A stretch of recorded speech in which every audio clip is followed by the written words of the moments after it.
Let's. We're ready.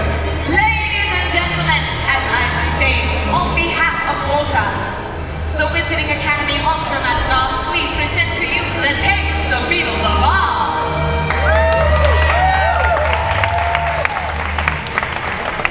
We are a group of classically trained performers and puppeteers constantly looking to perfect our artistry.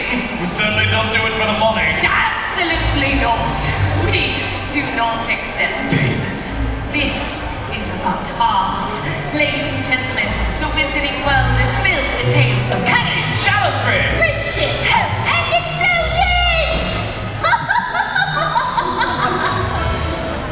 What?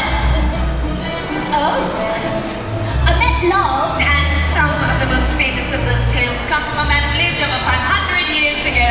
His name was Beedle the Bard, and he had one of the most luxuriant beards. Samuel, I hardly think that they care about his beard. His luxuriant beard. Truth be told, I would wager Gringotts vault stacked with galleons that there is not a child raised in the wizarding world today who doesn't know about the tales of Beedle the Bard. Oh, well, what about the warlock's hairy heart? The wizard and the hopping pots. Vanity rabbity! And their gaggling stump.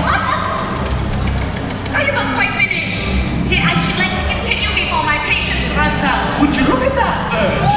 What's that sound? That's Beckett's patience running out. Sorry. Let's do what we came here to do. What's that? Right. Theatre. Places. Well, What story are we telling? Got it.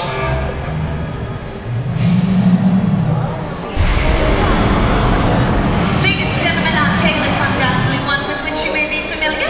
It concerns the fortunes of three brothers. Wait! God, is it now? Can I play one of the brothers? I never get to do it. I'm always, you know.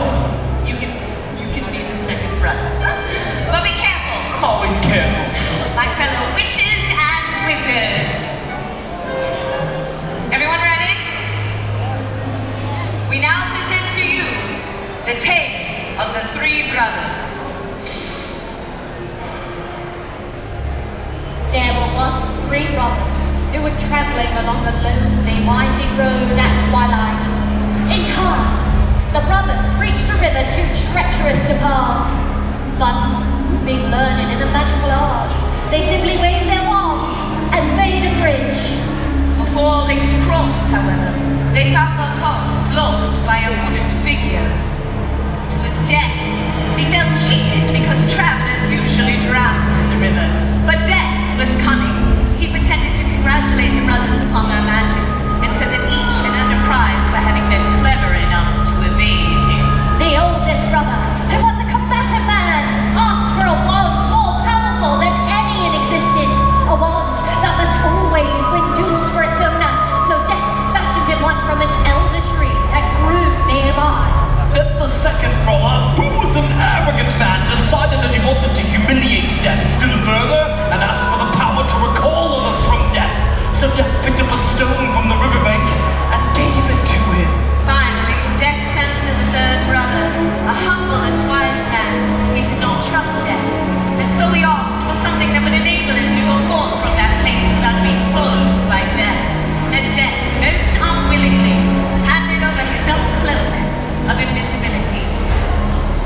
In due course, the brothers separated, each for their own destination.